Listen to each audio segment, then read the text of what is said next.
Hello students, today we are going to discuss the meaning of unemployment. So let's start with the topic. So unemployment is basically the one of the most serious challenges in our country. So what is basically the meaning of unemployment?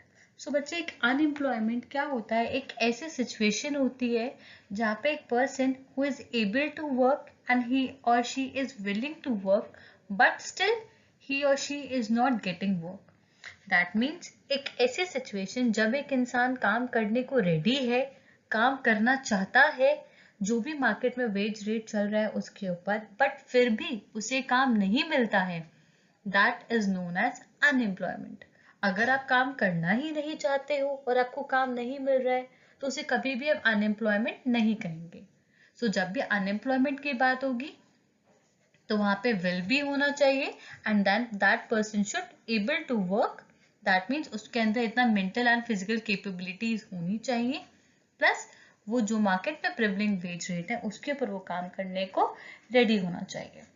तो अगर ये तीन features present है and फिर भी उस person को काम नहीं मिल रहा, then that person will be known as unemployed and that situation will be called as unemployment. Fine. तो जितना इनवॉलेंट्री अनएम्प्लॉयमेंट है वही सब क्या होता है इसके अंदर इंक्लूड होता है। ओके, अब कौन कौन लोग हैं जिनको हम अनएम्प्लॉयमेंट की कैटेगरी में काउंट नहीं करेंगे? सबसे पहला वो लोग जो वॉलेंटरीली क्या है अनएम्प्लॉयड है, मतलब जो अपनी इच्छा से अनएम्प्लॉयड है, वो काम करना ही नहीं चाहते, इस वजह से वो अनएम्प्लॉयड है। तो इन लोगों को भी हम क्या करेंगे, अनएम्प्लॉयड की कैटेगरी में काउंट नहीं करेंगे। वो सारे लोग जो क्या है 15 साल से छोटे हैं या फिर 60 साल से बड़े हैं, जिनकी उम्र 15 साल से कम है वो क्या हो जाएंगे, माइनर्स हो जाएंगे, उनको भी हम ऐड नहीं करेंगे अनएम्प्लॉयमेंट में। और प्लस जिनकी उम्र 60 साल से अबव है वो क्या हो जाएंगे, ओल्ड एज वाले जो पर्सन हो जाएंगे, उनको भी हम अनएम्प्लॉयमेंट में काउंट नहीं कर पाएंगे। देन जो पर्सन फिजिकली डिसेबल्ड है, मतलब जिनको किसी टाइप की फिजिकल इश्यू है, राइट, तो उनको भी हम अनएम्प्लॉयमेंट के अंदर काउंट नहीं करेंगे। So I hope this much is clear कि अनएम्प्लॉयमेंट कहते किसे हैं और कौन कौन अनएम्प्लॉयमेंट के अंदर कंसिडर नहीं होगा। Now let's move on to the next topic. Now the sources of unemployment data. हमारी इकोनॉमी में जितनी अनएम्प्लॉयमेंट है उसका डेटा हमें कहाँ से मिलता है? सो पहला सोर्स है report of the census of India. हमारा जो सेंसस ऑफ इंडिया है जो रिपोर्ट पब्लिश करता है उससे में पता चलता है कि हमारी इकोनॉमी में कितना अनएम्प्लॉयमेंट है। Second NSSO. एनएसएसओ भी एक ऑर्गेनाइजेशन है जो सर्विस करती है और सैंपल कलेक्ट करती है, तो वो एम्प्लॉयमेंट और अनएम्प्लॉयमेंट के ऊपर जो रिपोर्ट पब्लिश करती है उससे हमें क्या पता चलता है, ये पता चलता है कि हमारी इकोनॉमी में कितने लोग एम्प्लॉयड है और कितने अनएम्प्लॉयड है। Then the next one is DGET, that is ये एक ऑर्गेनाइजेशन, एक इंस्टीट्यूशन है जो प्रोवाइड करता है इंफॉर्मेशन अबाउट द एम्प्लॉयमेंट, जो इंफॉर्मेशन प्रोवाइड करता है और एस्टिमेट करता है कि कितने एम्प्लॉयड है और कितने अनएम्प्लॉयड है। And then next on data of registration with employment exchange, क्योंकि जितने भी एम्प्लॉयमेंट एक्सचेंज पे registered and they all are searching for job and they are not getting job, इसलिए वो भी किस में काउंट हो जाते हैं, अनएम्प्लॉयमेंट में।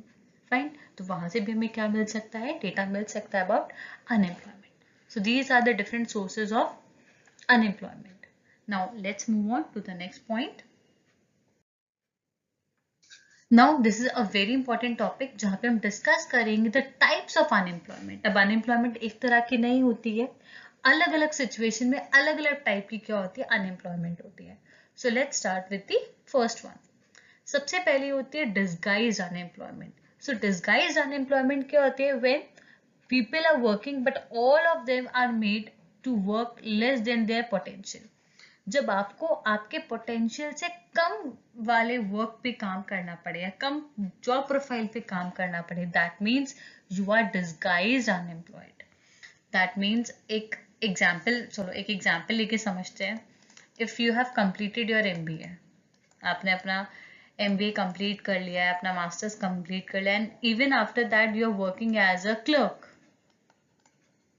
सो उसको हम क्या बोलेंगे, डिस्गाइज अनएम्प्लॉयमेंट। क्यों? आपके अंदर कैपेबिलिटीज है of working as a manager, but still आप क्या वर्क कर रहे हो, एक क्लर्क की तरह वर्क कर रहे हो। यहाँ पे दिख तो रहा है कि ये पर्सन क्या है, एम्प्लॉयड है, बट एक्चुअली में क्या आप एम्प्लॉयड हो, नहीं, आप क्या हो, डिसगाइज्ड अनएम्प्लॉयड हो, क्योंकि यहाँ पे आप अपने कैलिबर, अपनी कैपेबिलिटीज, अपने पोटेंशियल से कम वाले जॉब प्रोफाइल पे क्या कर रहे हो, वर्क कर रहे हो। So that means this situation is basically your disguised unemployment. Let's see the second one. The second one is seasonal unemployment. अब seasonal unemployment basically अगर देखा जाए तो किस में होता है, एग्रीकल्चर में होता है। Usually this is in agriculture. अब क्या होता है, फॉर एग्जाम्पल एक फार्मर है, वो वीट फार्मर है, तो जिस टाइम पे वीट ग्रो होगा उस टाइम पे उसके पास काम होगा, एम्प्लॉयमेंट होगा। बट जिस टाइम पे वीट ग्रो नहीं होता है उस टाइम पे तो उसके लिए कोई एम्प्लॉयमेंट नहीं है, ही विल रिमेन अनएम्प्लॉयमेंट। सो एक ऐसे सिचुएशन या ऐसा एम्प्लॉयमेंट जहाँ पे एक पर्सन है, सिर्फ पर्टिकुलर कुछ मंथ्स के लिए ही क्या है, साल के या फिर कुछ डेज के लिए ही क्या है, एम्प्लॉयड है, और बाकी टाइम में वो क्या है, अनएम्प्लॉयड है, तो उसको हम बोलते हैं सीजनल अनएम्प्लॉयमेंट। फाइन। एक ऐसा अनएम्प्लॉयमेंट जहां वो सिर्फ कुछ पर्टिकुलर मंथ्स के लिए ही क्या रहता है, एम्प्लॉयड रहता है, और कुछ पर्टिकुलर मंथ्स के लिए वो क्या रहता है, अनएम्प्लॉयड रहता है। So that is seasonal unemployment, कि जब उसका सीजन नहीं है तो वो अनएम्प्लॉयड हो जाएगा, जब उसका सीजन है तो वो एम्प्लॉयड हो जाएगा। Let's see the next one, that is open unemployment, right. अब ओपन अनएम्प्लॉयमेंट का मतलब होता है कैसे सिचुएशन जहाँ पे वो सारे लोग जो काम करना चाहते हैं और काम कर सकते हैं, बट स्टिल उन्हें काम नहीं मिल रहा है एग्जिस्टिंग वेज रेट पे, तो वो सब किसके अंदर कंसिडर हो जाएंगे, ओपन अनएम्प्लॉयमेंट में, right. Under employment, under employment का मतलब है जब एक पर्सन अपना फुल टाइम जॉब से क्या कर रहा है, कम अर्न कर रहा है। एक पर्सन केपेबल है अर्न करने के, for example 30,000, but still he is getting only 15 or 10,000, so that means he is under unemployed. Fine. एक ऐसी सिचुएशन जब वर्कर अपनी कैपेबिलिटी से या फिर अपने फुल टाइम से क्या कर रहा है, कम अर्न कर रहा है। The next one is structural unemployment. So structural unemployment basically happens because of the gap between the skills a worker have and the skills what is required for doing a job. आप एक job में work करना चाहते हो या एक job में you want to apply for that job, but आपके पास उतने अवेलेबल स्किल्स नहीं हैं, राइट, कि आप उस जॉब के लिए अप्लाई कर पाओ। So in that case you have basically it is structural unemployment, because इस टाइप के अनएम्प्लॉयमेंट में आपके स्किल्स मैच नहीं कर रहे हैं किससे, आपकी वर्क प्रोफाइल से, राइट। सो एक ऐसी अनएम्प्लॉयमेंट जहाँ पे there is a gap between the skills which the worker have and what the firms requires. So इस टाइप की जो अनएम्प्लॉयमेंट है उसको हम बोलते हैं स्ट्रक्चरल अनएम्प्लॉयमेंट, बिकॉज यहाँ पे आपका जो जॉब प्रोफाइल मैच नहीं कर रहा है with your skills. The next one is frictional unemployment, एक ऐसी unemployment which happens because of the time gap between the two jobs.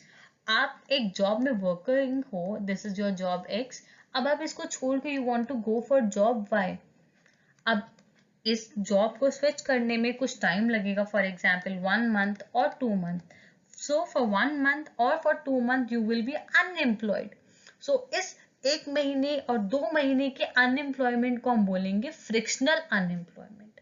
और ये अनएम्प्लॉयमेंट क्यों अराइज होती है, बिकॉज एट दिस टाइम आप एक जॉब छोड़ के क्या कर रहे हो, दूसरी जॉब पे स्विच कर रहे हो। The next one is cyclic unemployment, एक अनएम्प्लॉयमेंट जो अराइज होती है because of fluctuation in business. एक बिजनेस बहुत ज्यादा अच्छा कर रहा है तो और ज्यादा लेबर हायर कर रहा है, राइट। एक बिजनेस बेकार हो गया फिर तो वो अपने जो भी हायर्ड लेबर है उसको फिर से निकाल रहा है जॉब से। सो एक बिजनेस में जो फ्लक्चुएशन होती है उसकी वजह से जो अनएम्प्लॉयमेंट आता है, that is cyclic unemployment. Then next one is educated unemployment, एक ऐसा unemployment which is arise because educated person do not doesn't have the right kind of job for him. That means अगर एक person educated has everything knowledge and everything, but still उसको उसके job उसके kind की या उसके profile की match नहीं कर पा रही है, so at that point he is educated unemployed, because क्योंकि उसको job उसके skills की या उसके education या उसके qualification के according नहीं मिल रही है. I hope this much is clear, but still if you feel that you have any doubt in any kind of unemployment, you can just share a query in the comment section. Let's see the cause. Now let's see the causes of unemployment. Now let's see the causes of unemployment. कि causes क्या है? क्यों unemployment आती है? So the first one is population expansion. हमारा जो population है that is increasing by day और हमारे पास इतने जॉब्स प्रेजेंट नहीं है, तो इस वजह से अनएम्प्लॉयमेंट हमारी बढ़ रही है. The second one is low economic development. आपकी इकोनॉमी में जो डेवलपमेंट है दैट इज वेरी स्लो. जिस पेस से हमारा पॉपुलेशन बढ़ रहा है उस पेस से हमारा इकोनॉमिक डेवलपमेंट नहीं हो रहा. Then stagnant and backward agriculture. हमारा जो मेजर पॉपुलेशन है that is employed in agriculture even today, और वो सेक्टर है जो अभी क्या है, इट्स वेरी बैकवर्ड, जिसमें अभी टेक्नोलॉजी प्रॉपरली इम्प्लीमेंट नहीं हुई है. बहुत टाइम पहले ग्रीन रेवोल्यूशन आया, उसके बाद अब कोई रेवोल्यूशन नहीं आया, एंड इट्स हाईली रिक्वायर्ड कि वहां पे हम रेवोल्यूशंस लाए, क्योंकि अभी मेजर पॉपुलेशन तो वही एम्प्लॉयड है ना. सो उस सेक्टर को इम्प्रूव करने की it's very much required. Then cottage and small scale industries that has declined. जब से ब्रिटिशर्स गए थे we have seen that Britishers के जाने के बाद हमारा जो cottage and small scale industry है decline हुआ, but उसके improvement के लिए गवर्नमेंट is still working, उसका उस टाइप से improvement नहीं हो पाया है. Then your education system is very defective. हमारे यहाँ पे rote learning पे ज़्यादा work किया जाता है instead of working on some skills. अगर हम स्किल बेस्ड नॉलेज दें, वोकेशनल एजुकेशन को इम्प्रूव करें, तो उससे क्या होगा, जॉब अपॉर्चुनिटीज और क्या हो जाएंगी, क्रिएट हो जाएंगी. स्किल बेस्ड जॉब्स क्या हो जाएंगी, उससे अपॉर्चुनिटीज क्रिएट हो जाएंगी. Then next is poor infrastructure. आपका जो इंफ्रास्ट्रक्चर है दैट इज पुअर, जिसकी वजह से इंडस्ट्री सेटअप नहीं हो पा रही है, और अगर इंफ्रास्ट्रक्चर बढ़ेगा तो और ज्यादा इंडस्ट्रीज क्या होंगी, सेटअप होंगी, जिससे आपकी इकोनॉमी में और ज्यादा एम्प्लॉयमेंट अपॉर्चुनिटीज क्रिएट होंगी. Then your capital formation process is very low. Why it is low? क्योंकि हमारी इकोनॉमी में क्या है, जब लोगों के पास एम्प्लॉयमेंट नहीं है तो पैसे नहीं है. अब पैसे नहीं है, so how do they will spend on goods and services, और गुड्स एंड सर्विसेज की जब मार्केट में डिमांड ही नहीं है तो कोई इंडस्ट्री प्रोड्यूस ही क्यों करेगी. So because of all this हमारी इकोनॉमी में कैपिटल फॉर्मेशन नहीं हो पा रहा है, राइट. और कैपिटल फॉर्मेशन ना होने की वजह से अनएम्प्लॉयमेंट और बढ़ रही है. Then your level of investment is very low. हमारी इकोनॉमी में उस लेवल पे इन्वेस्टमेंट हो ही नहीं पा रही जिससे कैपिटल फॉर्मेशन हो और एम्प्लॉयमेंट अपॉर्चुनिटीज क्रिएट हो. So these are the very basic and the major reasons for your unemployment. So if we work on these causes, then maybe our employment rate would increase. So I hope this much is clear to all of you. But if you still feel that there is any doubt or any issue, you can just share a query in the comment section and we will definitely get back to you. Thank you. If you like our content, then please like this video and subscribe to our channel, and please share this video on WhatsApp, Facebook, LinkedIn and Twitter. And if you have any doubt or any query, you can just comment down below. And thank you for watching this.